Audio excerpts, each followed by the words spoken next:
As a reminder, all participant lines will be in the listen only mode, and there will be an opportunity for you to ask questions after the presentation concludes. Should you need assistance during this conference call, please signal an operator by pressing star then zero on your touchtone phone. Please note that this conference is being recorded. If a participant is connected on both the webcast and the audio bridge, you are requested to mute the audio from the webcast to avoid echo. I would now like to hand the conference over to Mr. Ganesh Nayak, CEO and Executive Director from Cadila Healthcare. Thank you, and over to you, Mr. Nayak. Thank you. Good evening, ladies and gentlemen. Welcome to our post-results teleconference for the quarter and the year ended March 31, 2021. I do wish that you and your families are safe and well. For today's call, we have with us Dr. Sharvil Patel, Managing Director, Mr. Nitin Parekh, Chief Financial Officer, Mr. Harish Sadana, Chief Strategy Officer, and Mr. Vishal Gaur, Senior Vice President, Corporate Finance. We continue to be at the forefront. We continue to be at the front in the fight against the pandemic. While the uncertainty and challenges related to the pandemic are evolving, we stay committed to serve the demand across our markets on the back of resilient manufacturing, supply chain, and distribution. In a bid to ensure access to the affordable treatment options to people across the globe in the fight against the pandemic, we as a healthcare organization have taken initiatives across the spectrum from prevention to the treatment of COVID-19 using a diverse set of capabilities in small molecule therapeutics, biologicals, and vaccines, even using our range of wellness products for sanitization and overall immunity enhancement. As a part of this endeavor, we launched several products like remdesivir injections, hydroxychloroquine, dexamethasone injections, pegylated interferon, etc. at most affordable prices. We are also exploring innovative ways to fight COVID, about which Dr. Sharvil Patel will speak at length in the innovations section. With that, let me take you through the financial numbers for the year gone by. During the year, we posted consolidated revenues of 151 billion rupees, up by 6%. Consolidated EBITDA for the year was 33.4 billion rupees, up 20% on a year-on-year basis. This year's EBITDA is the highest ever EBITDA achieved by us. Improvement in the EBITDA was achieved by improvement in gross margins as well as by cost savings.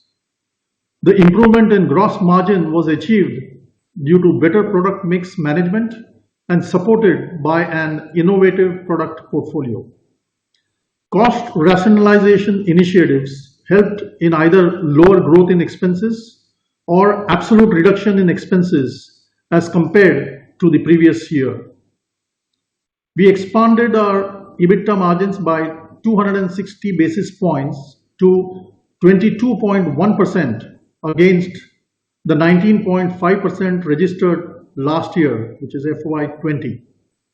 Consolidated PAT for the year was 21.3 billion rupees, up 81%.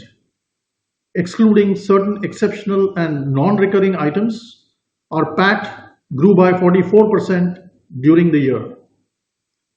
In the last few years, we have made a concerted effort to build our India geography in line with our US geography.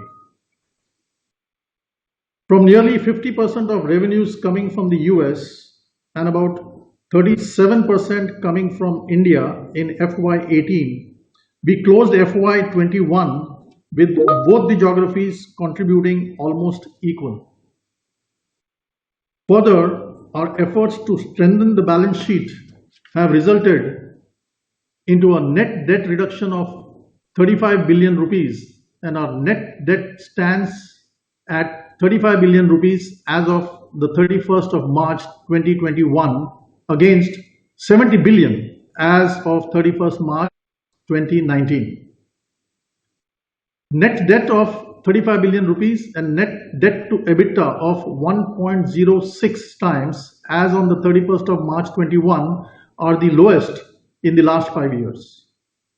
The reduction of debt was partly supported by the equity capital raise by way of preferential issue of 350 crore rupees to the promoter family and a QIP issue of 650 crores, which received overwhelming response.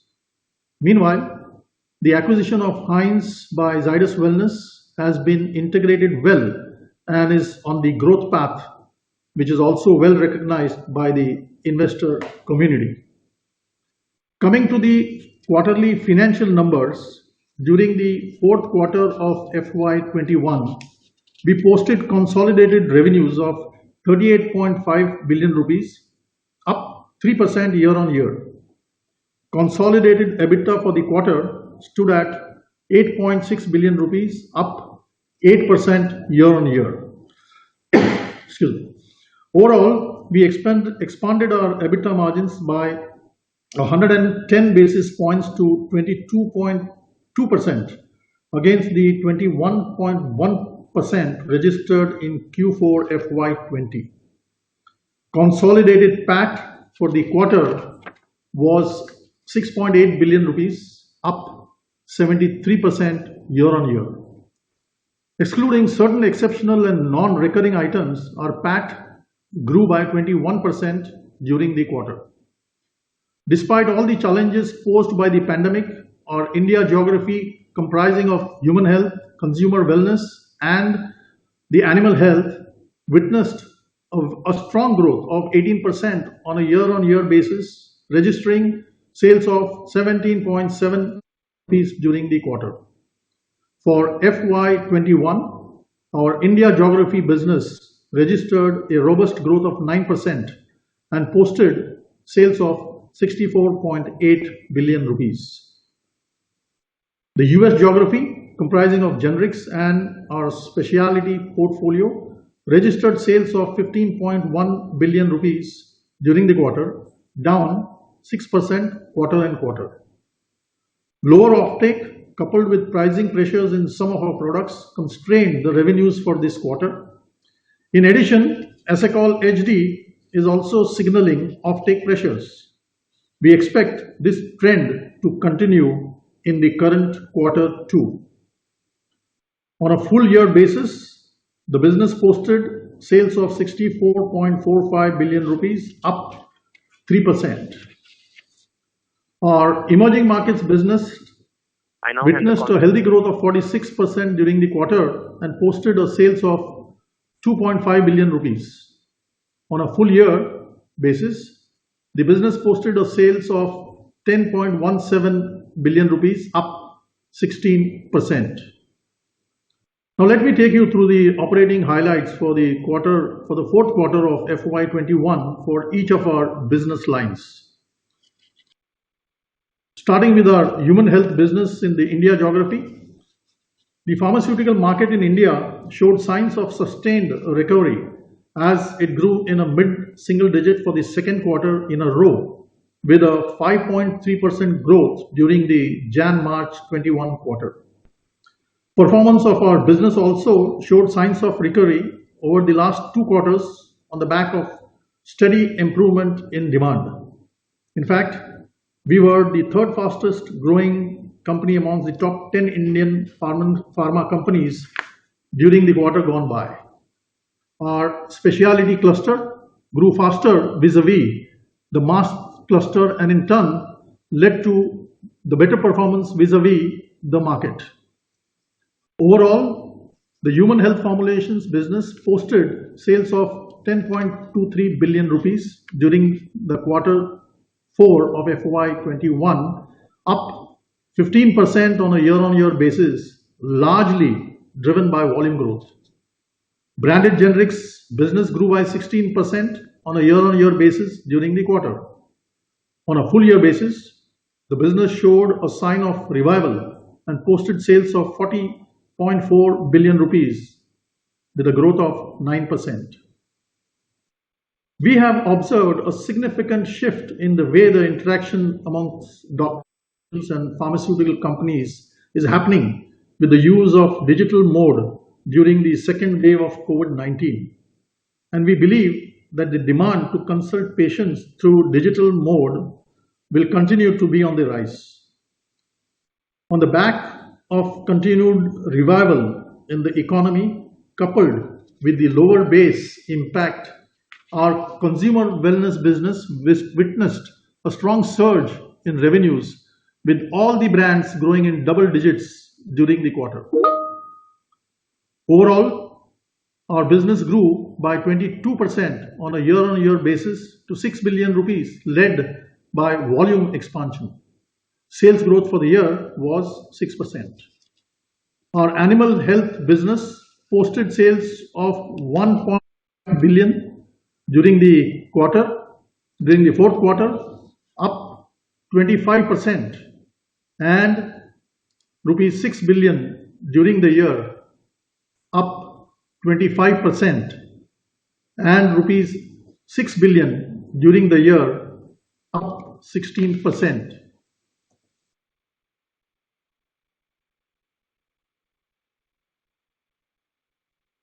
Recently, Zydus Animal Health and Investments Limited, a wholly owned subsidiary of Cadila Healthcare Limited, has entered into an agreement to sell and transfer its animal health business, established markets undertaking, to multiple alternate asset management-led consortium.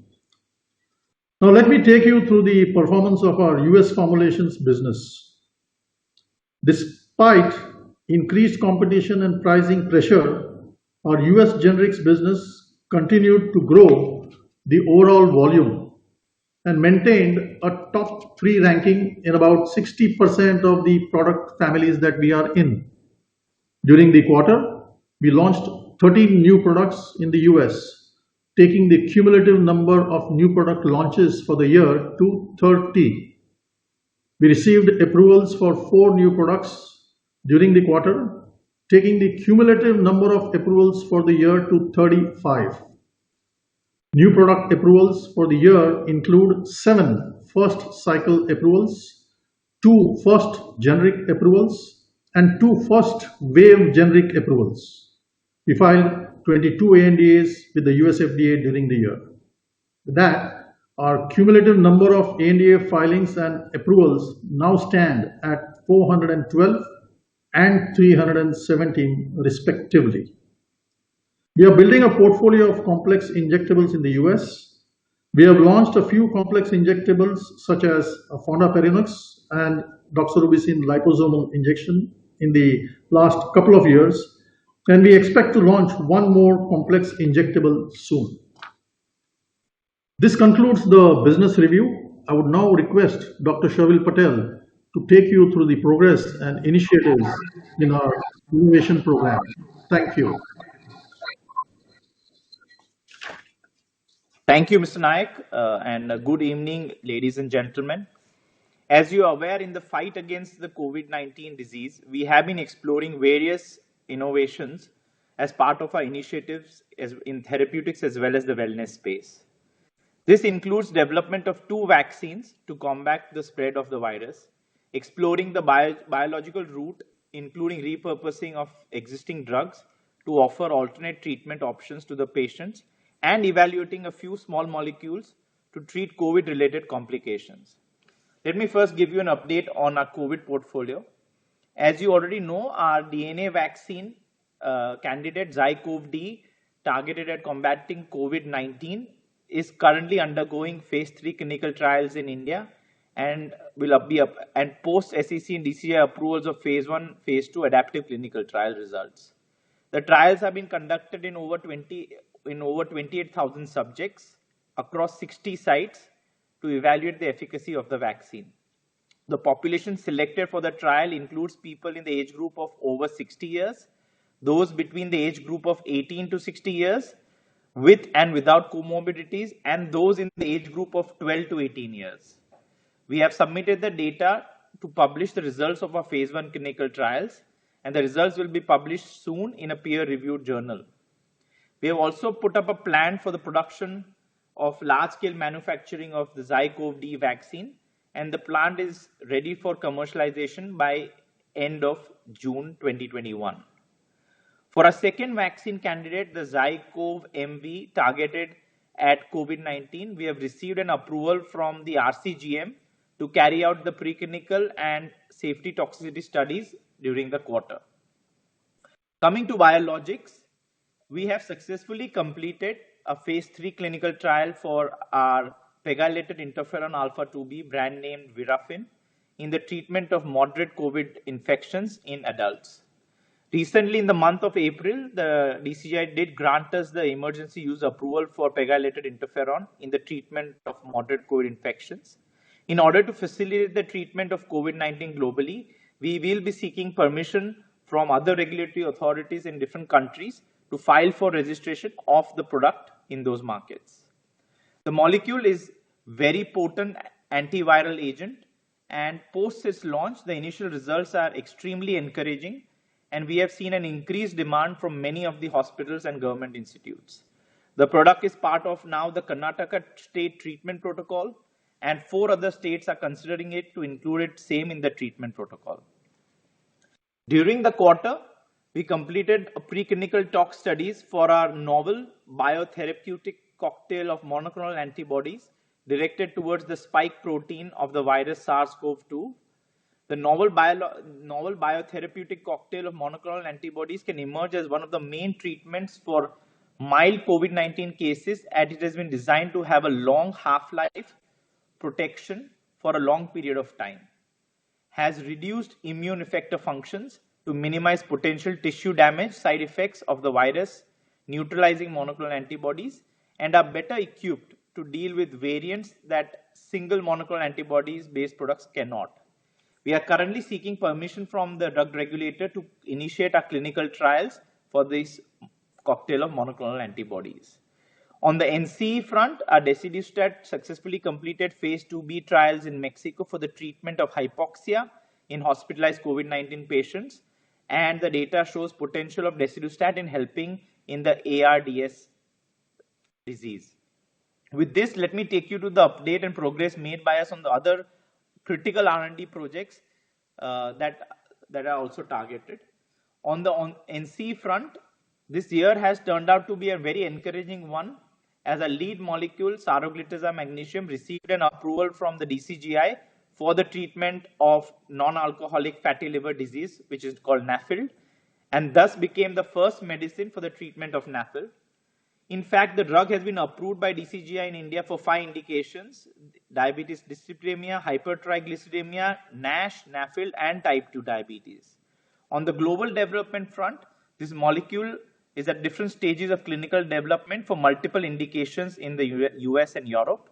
Coming to the progress made for saroglitazar during the quarter, recently we have received an approval from the US FDA to initiate the phase 2b trial for saroglitazar for NASH and F2F3 fibrosis. This trial shall be initiated next month. We have also submitted the protocol to the FDA to get an approval for initiating phase 2b/3 clinical trial of saroglitazar magnesium for primary biliary cholangitis indication. We expect to start this trial from the month of August after securing the necessary approvals. The trial will be conducted in 192 patients across 100 sites globally. For NAFLD and PCOS indications, patient enrollment is ongoing at present in the US for the phase 2 clinical trial, which is expected to be over by Q3 of FY22. Thus, saroglitazar offers us a great opportunity with at least 2 to 3 indications which have shown strong promise for us. We are also developing a new oral small molecule candidate known as ZYIL1, targeted at selectively suppressing the inflammation caused by the NLRP3 inflammasomes. The phase 1 clinical trials are currently ongoing in India for ZYIL1, and this molecule could have a potential to treat the inflammatory diseases like IBD, as well as rare autoinflammatory diseases like CAPS. Coming to the biotech research side, we completed our clinical study for rituximab for the India market. On the international front, dossiers of 4 biosimilar products are under different stages of review cycle by the regulatory authorities of Mexico and Colombia. We are also very happy to say that we launched our first biosimilar of pegfilgrastim in Russia during the quarter, which is a significant market for biosimilars among the emerging market countries. This was also the first biosimilar launch of filgrastim by any other player in Russia. And we have launched this product by creating filling activities being carried out by a local partner, which will enable us to participate in the procurement activities by the government of Russia. Further, the approval in Russia opens up the door for us in the CIS region, enabling us to get approval on fast-track basis for other CIS countries. We also filed dossier of one more product with the Russian regulatory authority during the quarter. Also, now as part of a global biosimilar program, we have selected 2 candidates for global market development. These products are selected with an aim to have a robust presence in the oncology biosimilar space of the regulated markets of Europe and US, as the approval in this market will make us eligible for approval in many other countries as well. We are evaluating various possible partnerships with a focus on co-development and partnership models. Coming to our 505(b)(2) and specialty initiatives, in the specialty focus area, which is pain, CNS, orphan drug, and rare diseases, we have developed a portfolio of 9 products, including 2 orphan disease in the 2 orphan disease space, with a focus on CNS and pain and other opportunistic areas. During the year, we have filed 1 NDA, 1 PNDA, and 5 INDs with the US FDA. We also received an acceptance from the US FDA for one of our NDAs filed in the area of metabolic disorder with a PDUFA goal date of September 2021. We are planning to file 1 more NDA in the pain management area in FY22. As you are also aware that on the orphan and rare disease space is an area of strategic interest for us as part of our US specialty portfolio build up. And as part of that strategy, we have acquired rights to CUTX-101 from Cyprium Therapeutics. This drug has been granted orphan drug and fast track designation by the US FDA for Menkes disease, which is a rare and fatal pediatric disease caused by mutations in the copper transporter gene, due to which this newborn is unable to absorb copper. If untreated, it may cause premature death within the first 3 years. The product is under rolling submission and all modules are expected to be filed by December 2021. Being a fast track designated product, we may receive approval in the first quarter of 2022 in the best case scenario. We continue to explore the potential strategic collaborations and licensing opportunities to grow our specialty and complex generics business. Till date, we have successfully in-licensed 20 products to build the portfolio of complex generics. 7 such deals were concluded in FY21, and out of this, 2 were concluded in the last quarter of FY21. Out of all the in-licensed products, for 2 products, we are likely to hold an exclusive first to file status and are likely to have an 180-day exclusivity upon launch. Thank you, and now we'll hand over for the Q&A session. Thank you very much. We will now begin the question and answer session. Anyone who wishes to ask a question may press star and 1 on their touchtone telephone. If you wish to remove yourself from the question queue, you may press star and 2. Participants are requested to use handsets while asking a question. Ladies and gentlemen, we will wait for a moment while the question queue assembles.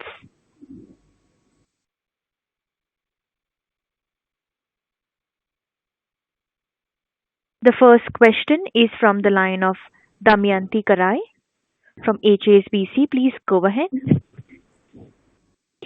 Hi, good evening and thank you for the opportunity. My first question is in India business. So last 2 quarters we have seen very good growth. So sorry to interrupt, but your audio is breaking up. Requesting you to please use the handset mode while speaking. Yeah, is it better now? We can't hear you. Hello?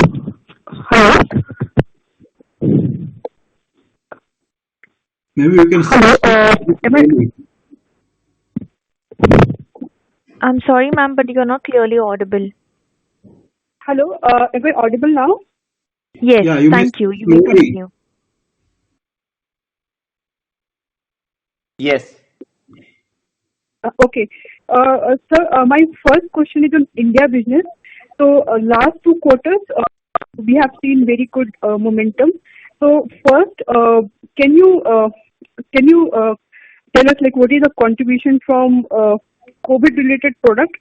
And my second question related to India is like how much is specialty and mass, and how do you see India growth trajectory in coming quarters? So for the quarter gone by, there is no any major or significant contribution from any COVID related products for the quarter four. So more all of the growth or the value that you have seen is only driven by our established products beyond the COVID portfolio.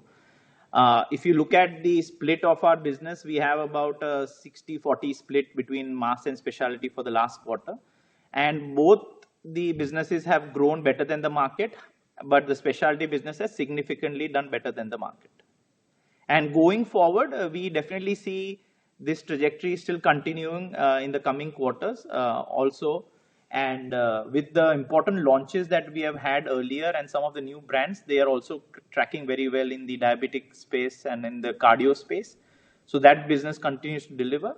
And with the improvements that are happening on the acute side also, we can see a good momentum during the quarter as well. Okay, so broadly, the base portfolio is driving the growth with little contribution from the COVID product so far, right? Yeah, quarter four, COVID had almost insignificant contribution. Okay, my second question is on your long-term business view. In one of the last interaction, you mentioned that you are reviewing your strategy for next 10 years. So, if we look at the business split right now, US and India contribute around 80%, and other businesses are slightly subscale. So, in next 5 to 7 years, how do you see your mix changing with like India, US, and other segments? So, as part of our next 5 to 10 year strategy, we believe that the two markets will remain the strongest markets for us, which is US and India. India will be strongly driven on two principles. One is on access and affordability. So, with the launch of biosimilars and vaccines, beyond what we do on small molecules front, I had earlier stated once that we have 30 products that we want to launch in India in the small molecule front also, which have potentially strong opportunities. So some critical new products, the biosimilars and vaccines business, which is doing extremely well, and our proprietary IP-driven products like saroglitazar, desidustat, and a few more products in the future to come, will aid strong growths in India and which can also be taken for many of the developing countries. With respect to US, it will be on two strategies: building, continuing to manage the base of the oral solids products, which is very large, launching the whole new range of complex injectables and the whole injectables franchise, which is currently very small, and we believe it can be a sizable 300 million franchise for us in the near term. And then obviously our role to play on the specialty front, which we want to do in the orphan drugs and in the niche indications like CNS pain, which we are looking at, and GI, which will add to the value creation in the specialty space in the US. And obviously, the large opportunity is going to be for saroglitazar in the areas of PBC, which we still believe we can have an NDA submission by end of 23 or early 24, and in the next 1 to 2 years for NASH as well. So that is the trajectory for the growth for that. So base business growth coupled with vaccines and biosimilars for developing countries, and also now we do nominate at least two biosimilars for the developed markets, which is beyond 2025. Okay, and my last question, if I can squeeze in, any update on transdermal products for the US market? Which product? Transdermals? I couldn't hear the name, sorry. Transdermal, so transdermal patches, which we were working on. Transdermals. Yeah, so Yes. transdermals, we need a resolution for our Moraiya facility for us to commercialize these products in the US. So, currently our best timeline looks like end of this year if we can go through this audit process. And other than that, we have currently one or two products that we have launched, but the large part of the hormonal products which are yet to be launched are filed out of Moraiya. So, post the clearance of Moraiya facility, we are seeing at least 4 critical launches which are very important for us. Okay. Thank you for your answers. I'll get back in the queue. Thank you. The next question is from the line of Surya Patra from Phillip Capital. Please go ahead. Yeah, thanks for taking my question, sir. So my first question is on, let's say, wanted to have a sense on the scope and visibility for our COVID portfolio. So having developed one of the strongest COVID portfolio amongst peers, so if you can give some visibility more in terms of the scope and when you see really that contributing to our So I'm business. sorry to interrupt you, Surya, but I think operator, I think it's something to do with your line because we are just not able to hear the participants' questions at all. Hello. Hello. I can hear you better now. Yeah. Okay. So, question, sir, having developed one of the strongest COVID portfolio in the country, so can you provide some more scope and visibility for your key product opportunities on that side in terms of, let's say, vaccine? What is the volume that you are targeting? Because there are multiple media updates that we have received about the likely launch timeline, likely the volume that you'll be doing, and even if you can indicate something about the pricing strategy that you're thinking about, given the large branded market opportunity that has opened up after the government policy about Virafin as well as the cocktail, antibody cocktail, which could be a kind of ultimate answer to the COVID treatment. So if you can provide some scope and visibility on that front. Thank you for the question. So I do agree. I think the kind of effort on the R&D front has been really good by the team of scientists and clinicians that are at Zydus. On the three opportunities that you spoke of on the Zy-CoV-D DNA platform vaccine, as I said, we are in the final stages of waiting for our events data to study the efficacy of the product. We already have good data on the immunogenicity and safety. And we are just awaiting to achieve an event number which we have to for efficacy. And as soon as we do that, we do file for an emergency use authorization, which we believe can happen in the next 2 weeks. And it is all dependent on the events number that we get. We have committed to initially start producing 1 crore doses per month for the vaccine, and with partnerships with other manufacturers, as well as also looking to see if we can debottleneck and improve our yields going forward. We can come between 2.5 to 3 crore doses over a period of next 4 to 6 months. So that is our current plan for the vaccine. This vaccine is also uses a device, and we have also secured the whole supply chain for the device as well, because it's the only intradermal device and the only application in the world which is a needle-free application for a vaccine. So this talks about, again, the strong capability of the company that not only could we develop the vaccine, but we have the whole device which is also made in India, now assembled in India and going to be distributed. So that's to do with the first vaccine. The second vaccine is still in early days of trial. With respect to Virafin, we are seeing very good results so far in a controlled release of the molecule at key institutions and major hospitals. We have extremely positive feedback on the results that we are seeing, which we have demonstrated in our phase 3 also. So this drug has potentially a good opportunity to become a very critical product for the treatment of COVID for people who are diagnosed and who have, and definitely stops the severity of the disease. And we are very confident that this drug for the near term will be a very important drug for the treatment of COVID. Amongst all the antivirals, it has shown one of the strongest antiviral properties. And as we always say, that pegylated interferon or the interferon is a naturally occurring protein in the body. So we are actually not adding anything, any new drug or any new substance which can harm the body. So it's doing very well for us on that front. On the monoclonal therapy, again, this talks about our research capabilities that we have now demonstrated in animal studies and others that the monoclonal cocktail of antibodies not only protects the creation of antibodies and protects against COVID as a therapeutic and prophylaxis, but also reduces immune suppression or immune expression, which also helps in lung damage, reduction of lung damage and other areas which are comorbid conditions of COVID. And we are hoping that in our phase 1, phase 3 trial, we get to demonstrate this. The drug has been designed which will have a longer half-life than any other monoclonal therapy available in the today's market. So we also believe that the efficacy of this monoclonal therapy could be longer than any of the current therapies available.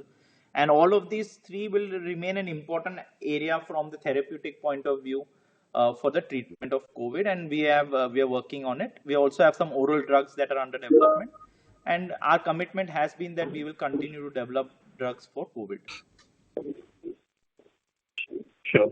Sir, just if you can add on to the, let's say, for Virafin, so how is that different from the prescription point of view compared to that of the PEGI of your own product and other interferon alpha that is there in the market? That is one. And also on this COVID portfolio, having kind of a dedicated effort to build a kind of one of the strongest portfolio, how sustainable the opportunity that you look at?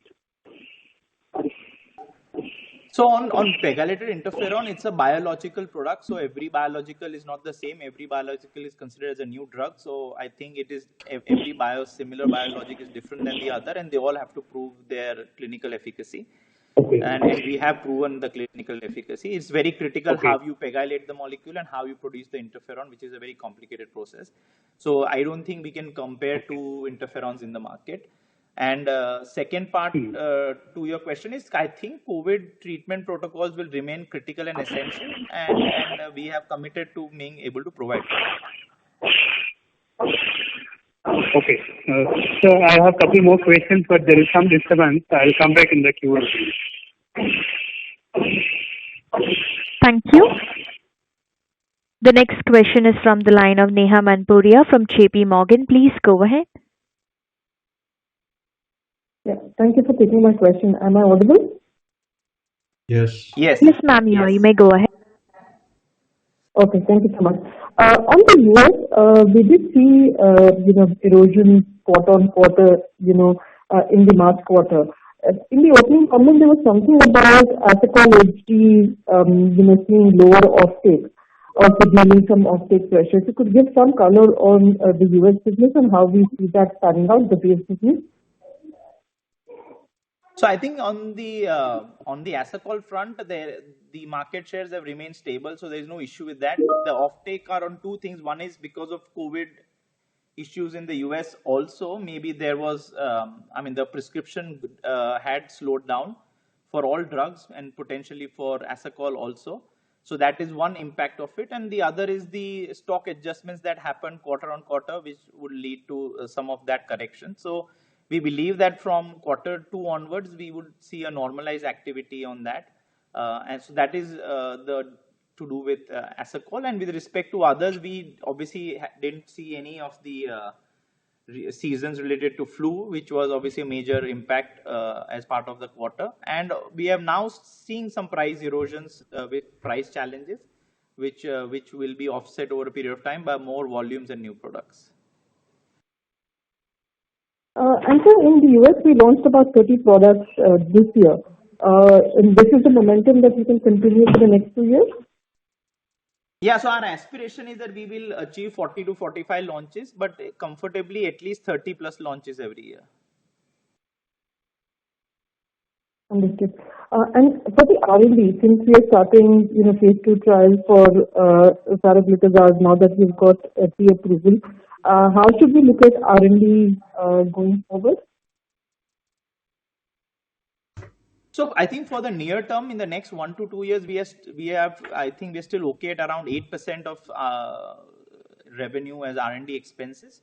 As we come later on to a larger phase three, maybe a post 24-25, we can give a different guideline. But with the commensurate growth in revenue and opportunities, we still believe that we can maintain our R&D around 8% of overall revenue. Understood. Thank you, sir. Thank you. The next question is from the line of Tushar Manudhane from Motilal Oswal Securities. Please go ahead. Yeah, am I audible? Yes. Yes, sir, you are. You may please go ahead.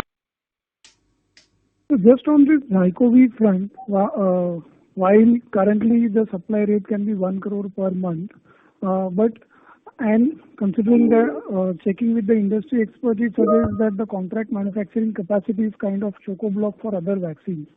So how do you see the availability of the capacity for our product? So we have completely built our own capabilities to produce both drug substance and drug product and the devices. So we don't have a concern anywhere between 1 to 2 crores. And for additional capacities, we are already looking at licensing technology to at least one company immediately, but potentially 1 or 2 more. So we believe we could have an ecosystem of at least 2 to 3 other contract manufacturers who will be able to produce this vaccine. And that is the current plan for the medium term. Okay. So just on Virafin, just to understand why the protocol through state government route rather than going through ICMR or the central government route? So we will work on all of that, including ICMR, but we have just given you an update of what has come first. So as a part of our ongoing process with the experience, we will obviously work towards the drug being involved in part of this overall protocol as well.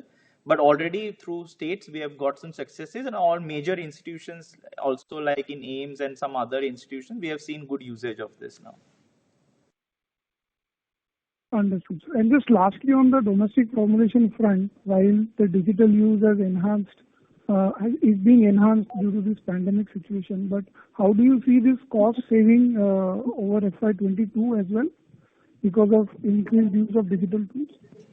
So I don't think digital will show any cost savings, at least for the next 1 to 2 years. This whole ecosystem has to be built. The user and the customer has to find it comfortable to move to a new way of working and new way of using it. So I think this is a medium to long-term investment in the digital space. We don't believe that we'll see success overnight and immediately. And we don't commensurately see any immediate cost savings on that. What we hope to see is higher productivity by the team, better reach that we can create through this, and larger reach that we can create for more brands of the company, and also a dissemination of more scientific data for our proprietary products that we will be launching.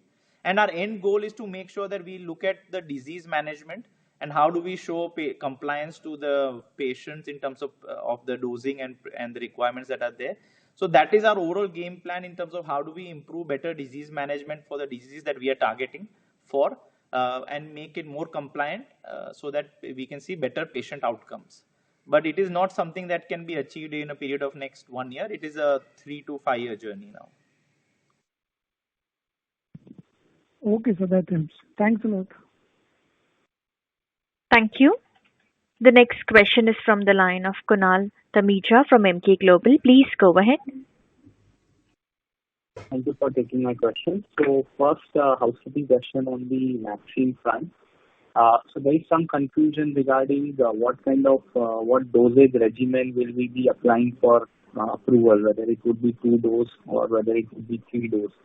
Because our phase 3 is 3 dose regimen, and there is some talks about applying for a 2 dose regimen. So can you please clarify that? Yes, so I think our study, we have 2 clinical studies. One is the large phase 3 study, which is a 3 dose study for which we are waiting for the efficacy data. We have also at the same time done a abridged study for a 2 dose regimen for the same vaccine, for which also the data is potentially will be coming in the next 10 days. So looking at both of that, we will make a final call with the regulators in terms of which would be the best mode to move forward, whether it will be a 3-dose or a 2-dose. But currently, the body of evidence is largely based on the 3-dose vaccine. And once we see our data for 2-dose, we can give you further updates, which will happen in the very near future.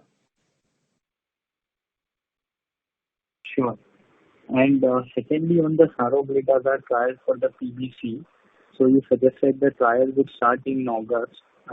So are we still sticking to the launch of the product by FY24 for the PBC indication in the US Not market? FY24. We said in the end of calendar year 23, we may potentially file for NDA.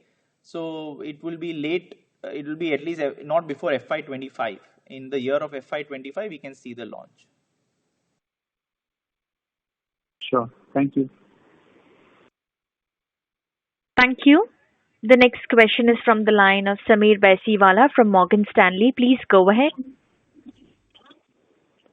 Hi, thank you so much. Just picking up from the previous participant, if it does turn out to be a 3-dose regimen, is the CoWIN app, enabled for that, and do you see a lot of administrative issues around this? So currently, from whatever we have understood, it should not be a challenge. And with both the state governments or the center, when we have discussed, they already are fully aware of it being currently a 3-dose regimen. So currently, it is not a challenge. Okay. And can you talk a bit more about the order book that you have, either domestic or exports? Do you think your 1 crore per month can easily get absorbed, or do you think there can be some challenges? And your thoughts on the pricing? So I think it's an evolving area. If I can answer, if you talk about it for the next 4 to 6 months, we have the potential to sell more than what we have, significantly more, so I don't think the concern today is about being able to, make the vaccine available. It's to make sure how much we can produce in a compliant manner. So I don't think the demand is the issue for the current period of time, for at least till December. Going forward, I think it will all depend on the results of the product, the cost, the pricing of the product, the efficacy and the safety. Which will all matter. And, this potentially all vaccines potentially need, we are looking at an option of whether there will be a booster dose that will be required annually or in some form. So I think the vaccines will be an important aspect of the overall future in terms of how it is administered on an annual basis. But I think today we have more orders than what we can commit to in terms of manufacturing. So order book is very good. On the pricing front, we have always committed that we will bring the vaccine at an affordable price. And our effort is on that. And as soon as we are filing for our emergency use and on the way of approval, we will also announce our pricing. Okay, great, Shalbhai. And just how do you think about this, going into 2022? I ask this because if you see everyone's, scale-up plans, it seems like, right now there's a lot of shortage, but in 2022, there'll be a massive supply, so how, I think it's, everyone is doubling or tripling their capacities between Sputnik and the other two. So do you think there will be a business case for you going into 22 and beyond? So, Samir, I think that's a question, obviously, which we all think about. Now, there'll be multiple points to it. One is to vaccinate a good part of our, the global requirement for vaccine is still very large. And it will be dependent on multiple things. One, including access and pricing and cold chain and other logistics related to it. So I think the pricing will play a critical role in terms of how these vaccines play out in the long term. I strongly believe that for treatment for COVID and vaccination related to that, it could potentially become part of the annual vaccination programs. But only time will tell whether that will be the need. We have seen data of whatever is published so far of talking about antibodies going down between 3 months to 6 months to 7 months. So Assuming that you need to take a booster shot, we know that the vaccines will be required on an ongoing basis. So that is one data point. The second is pricing and access in terms of cold chain and other things, which will also play a critical role in terms of what is made available. And finally, obviously, the data on safety and efficacy for the long term will matter. So I think there are many moving parts to it, and only then we will be able to figure out finally what happens. But I believe that when you talk about global vaccination and continuous vaccination, then pricing becomes very critical. And at least we believe that our technology offers us to produce vaccine at a lower cost, which can be beneficial. Okay, great. Thank you. I've got a few more. I'll get back in. Thank you. Thank you. The next question is from the line of Naveen Baid from Aditya Birla Capital. Please go ahead.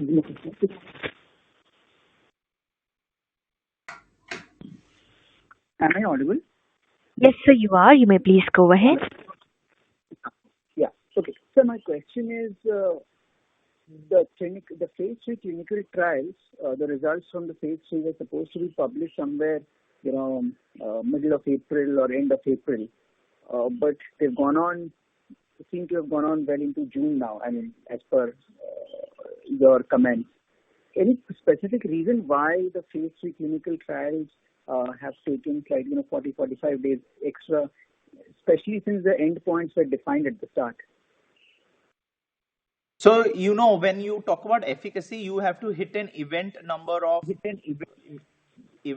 interim maybe 79 or total event number 158, which is you need these many number of people to become positive.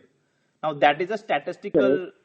We are all guessing as to by when we will achieve that kind of number. So that is not something that can be hard planned weekly. We were hoping that we would get to see it by end of May. Now we are potentially thinking that with the ongoing trend, it can be seen by first week of June maybe. So as a corollary, can I assume that maybe the vaccine is showing higher efficacy and that's why you are taking slightly longer to reach the end point, considering that the pandemic is raging across the country? No, I don't think one can assume that. I would wishfully like to, but I don't think that is right. It just sometimes takes time. It's difficult to plan statistics on a weekly basis. So in a month, we know we achieve it, but every week, how many positive cases we'll get is very difficult to predict. Okay. Thank you. Thank you. The next question is from the line of Charulata Gaidani from Dalal & Broacha. Please go ahead. Yeah. My question pertains to the innovative products for COVID, like interferon. How is the acceptance across India, and what type of revenues would you anticipate from if not interferon, the entire innovative products for COVID? So, as the use with the launch of interferon, we have seen very good use and repeat purchases by all major institutions that we have supplied it to. As we are able to make more supplies available, obviously we will go for larger supplies to state governments and larger institutions as well, and make it then also available in the retail as we have proper stock, so that we don't run into any wrong practices related to the use or misuse in terms of the drug. So that is our endeavor right now, and currently whatever we are able to produce, we are able to make it available, and we are able to make it available to the patients. We are looking to scale it up by 4 times of what we make today, and we are on track to do that for June. And we are still seeing good demand with the amount of cases. Even if 7 to 10% of people become eligible for it, this will become an important treatment for the patients for early use. So we are seeing good traction for this molecule, and it will continue to do well. With regards to other products like remdesivir and others, we are still seeing good uptake. We are the most accessibly priced remdesivir. We are at 1/5 of most of the companies. So that again is doing very well, and it continues to be made available as and where it is needed. So overall, this quarter, because of the clearly large positive rates that I've seen in the country, we have seen very good traction for all our COVID portfolio. Okay. So, how much contribution would you expect from the new products? So COVID portfolio for From the India. current quarter will be significant. For future, it will be still very difficult to answer, but for the ongoing quarter, it is critical, it is significant because of the number of cases in the country. Okay. Yeah. And my second question pertains to the animal health transaction. By when would you expect the money to come in? So we expect the transaction to be completed within a period of 90 days, in all probability earlier than that. Okay, fine. All the best. Thank you. Thank you. The next question is from the line of Surya Patra from Phillip Capital. Please go ahead.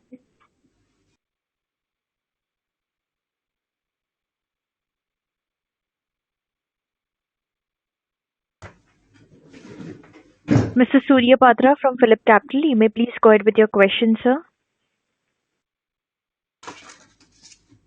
As there's no response from the current participant, we take the next question from the line. Yes, sir, we can hear you. You may please go ahead now. Yeah. So my just one question about the 20 product licensing pacts what you have mentioned. Out of which 7 have already been signed, and you are indicating about this is all about your expectations of building a specialty portfolio in the US. So if you can add some more color to that, that would be useful. So the 20 products that we have licensed for are mostly driven towards complex injectables, where you will see where they are difficult to produce and limited competition. Also some products where we potentially didn't have the capability to do it in small molecule space, and that also we have been able to license, where we can be amongst the first generic or with some exclusivity. So it's a mix of those high value products where we sometimes are late or don't have the capability to do so, and we've been able to partner it in and build this franchise on complex injectables, largely complex injectables, but also some small molecule oral solids also. But is there any timeline that you can indicate right now, sir, for what so is as the I said, portion of the portfolio? We launched Fondaparinux last year. This year we are saying we will have another complex injectable launch, which will be critical. As and when these come up for critical launches, we will definitely make you all aware of it as soon as we can. But currently, for reasons of business reasons, we can't make some of these things known right now. Okay. And is it fair to believe that the sequential decline in the US business, what we have seen, it is entirely because of the weak flu season and specific to the fourth quarter that way? 3 reasons for it. One, we said that offtake on Asacol did slow down. This flu season definitely is not a non-existent. And third is we did face pricing challenges on some of our base products, which obviously will lead to erosion in value. So all of those 3 reasons have led to lower, but the other 2 are the larger part. First 2 are the larger of things. Okay. And since Asacol is an important product, so if you can just add some more color to that, sir, what is the kind of challenge and how sustainable that? You have mentioned that it can continue for this quarter as well, but still. So there is no challenge. We are the only generic in the market.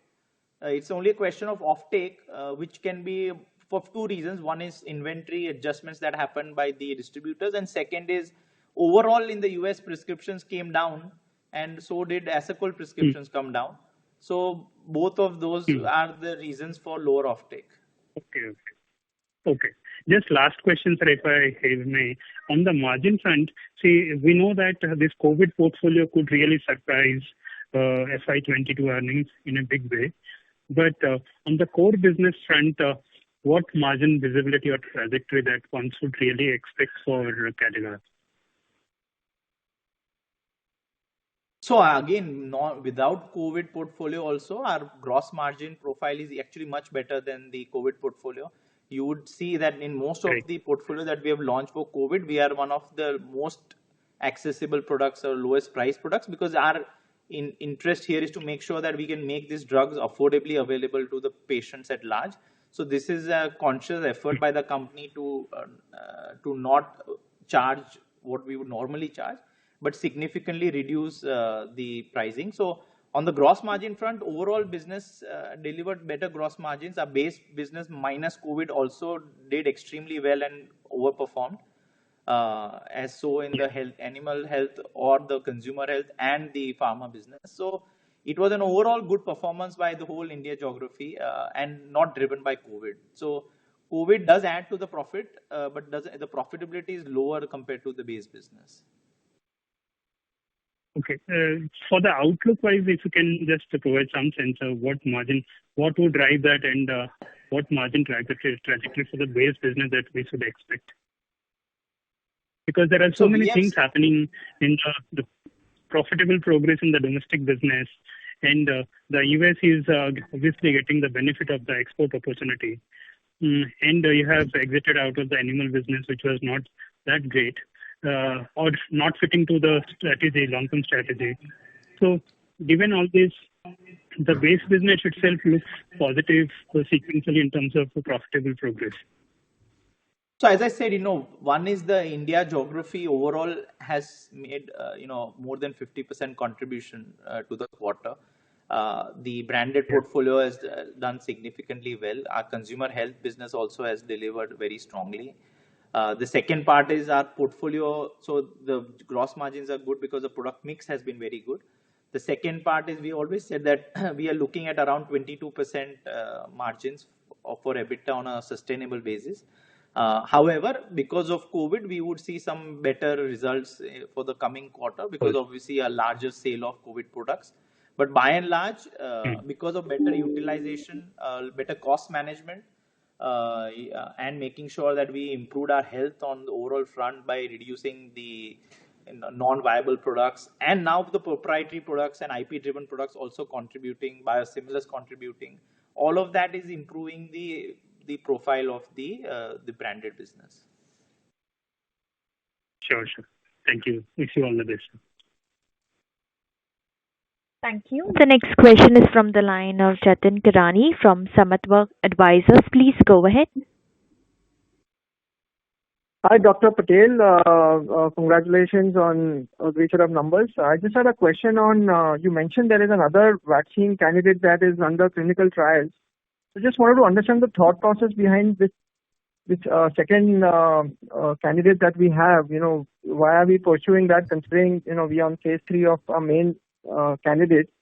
And as far as ZyCoV-D is concerned, can you just give some color on what kind of logistical requirements are required for this, as well as administration will still happen at the hospital level, right?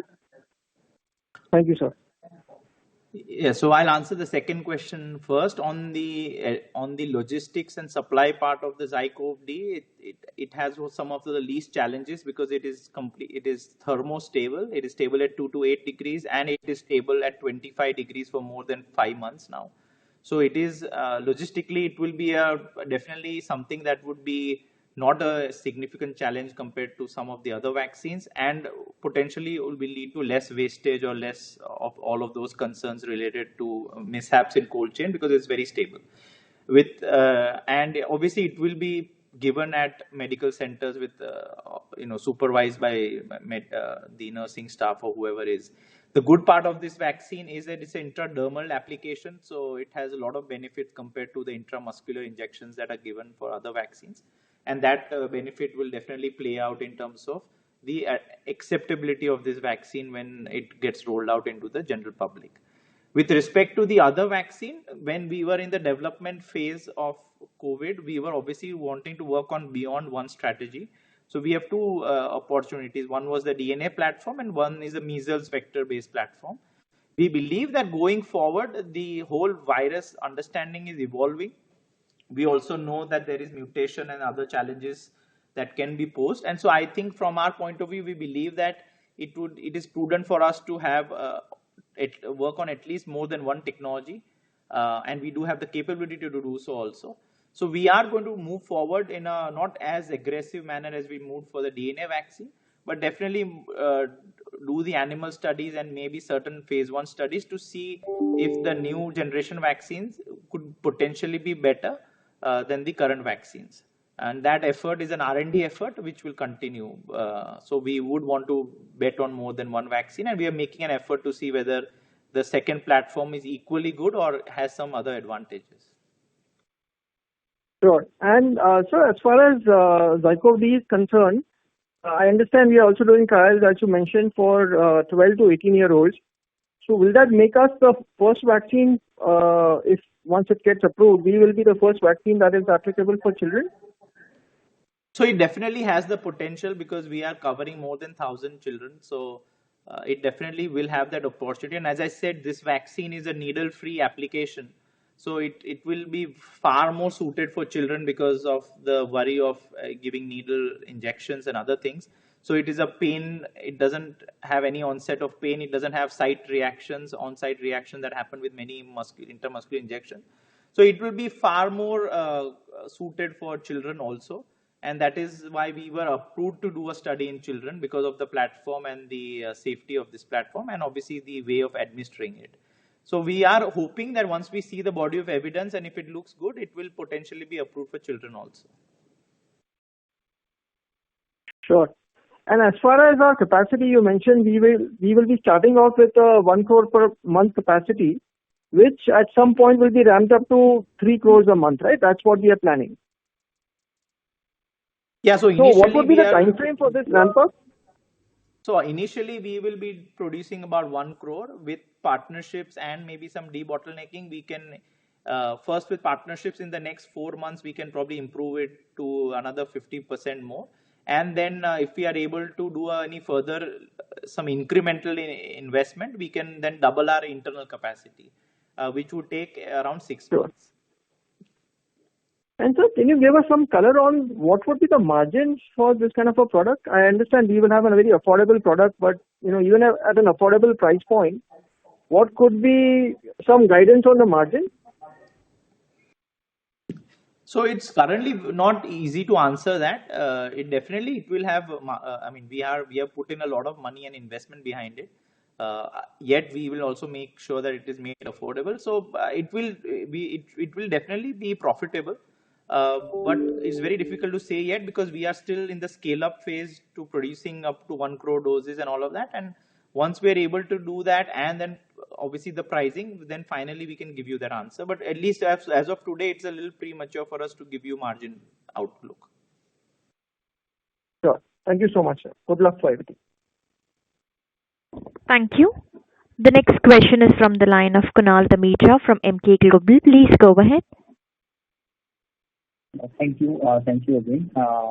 So on the vaccine front, have we reached the interim event data, or are we still waiting to reach interim event? We are waiting for the interim event data, and that we expect to happen by next couple of weeks, right? Yeah. Well, it's always and difficult will we be able to file? My best estimate is in the next 10 to 15 days maximum. Yeah. Sure. And based on that, will we be able to file for the emergency use authorization? Yes. Sure. Okay. Thank you. Thank you. The next question is from the line of Sudhir Singh from Sunidhi Securities. Please go ahead. Yeah. Thanks for taking my question. Ranveer here. Sir, one question on trastuzumab ADC. Can you give some outlook? What would be what kind of market is currently existing, or what revenue potential we see from this product? So the potential of this molecule is very good. We are aspiring to achieve a 50 crore number in the next 12 to 15 months, and that's what we are gunning towards. But it is definitely a 30 plus crore opportunity in the short term. So it will be a sizable new introduction for us because it will be an accessible. Today, the cost of treatment for this is very expensive, and we believe with the affordability that we have brought for this medicine and the science behind it, it has a potential to be a very important biosimilar launch in the oncology space.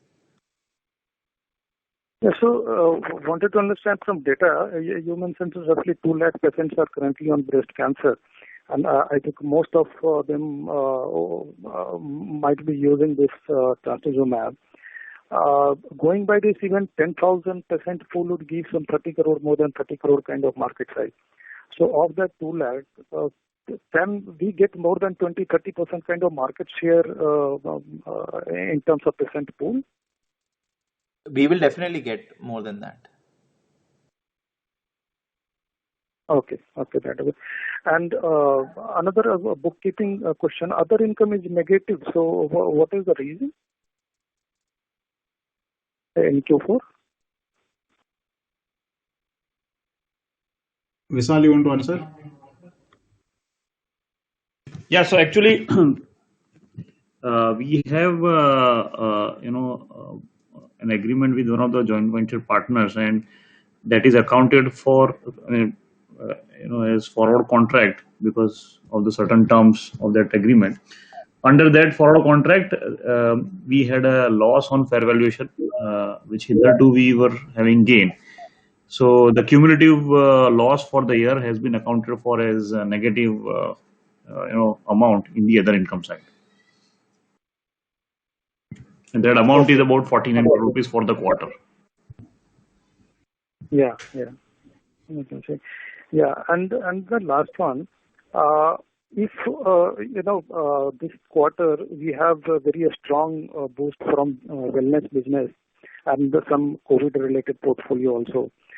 Just if I remove that your wellness business from the overall consolidated number, actually we have seen a degrowth. So apart from US, India should have. We are expecting India to give better performance ex wellness. So in India business also, apart from COVID, the base portfolio we have seen weakness there. I don't think you got the numbers right. India business for Q4 has shown very good growth. So I don't know where you got saying it is negative. Yeah, no, all three businesses in India. All three businesses have delivered double-digit growths. Okay. So going forward, basically, that I wanted to understand the base business, because COVID, I understand this is the gravity of pandemic will definitely will reduce going forward. So base business, can we see some 2-3 years down the line growing at least in double digit or higher double digit kind of number in India? So we have said that the base business has done extremely well and will continue to do well. Even in the quarter, it has grown at 15%. And if you take the branded market only, it has grown at 16%. So the base business has done extremely well. Even the emerging market business had a strong double-digit growth. So I think overall, other than US, all businesses have delivered strong double-digit growths. And they continue to do so, and they were all driven by base business, because in the last quarter there was no impact of COVID products in the business. Okay, that's it from my side. Thanks and all the best. Thank you. Ladies and gentlemen, due to time constraint, we take that as the last question. I would now like to hand the conference over to Mr. Ganesh Naik for closing comments. Over to you, sir. Thank you very much, and look forward to interacting with you again in the next quarter results in the month of August. Thank you and good night.